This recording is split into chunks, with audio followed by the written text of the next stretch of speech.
তো নিবিড়কে দেখে খুব ভালো লাগছে। আমি এসেই নিবিড়কে আসলে ইনভাইট করলাম যে নিবিড় রয়েছে এখানে। এবং নিবিড় কাজ করছো এশা মার্ডারে, সো সেই সম্পর্কে একটু বলো। গল্প বলতে হবে না, বাট কাজ করার অভিজ্ঞতা সম্পর্কে আমরা শুনবো যে সানি ভাইয়ের সাথে চুক্তিবদ্ধ হয়ে কেমন লাগছে এবং কিভাবে আসলে নিজেকে এগিয়ে নিয়ে যেতে চাও। এখন ক্লিয়ার শুনতে পাচ্ছি? সো এটা আমার ডেবিউ ফিল্ম হিসাবে আমি রিয়েলি ভেরি এক্সাইটেড অ্যাকচুয়ালি। আর সানি ভাইয়ের কাজ গতানুগতিকভাবেই আমার আগে থেকে পছন্দের।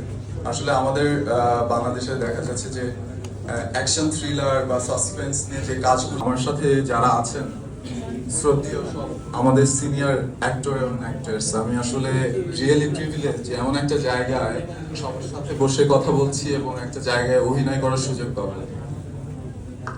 Thank you.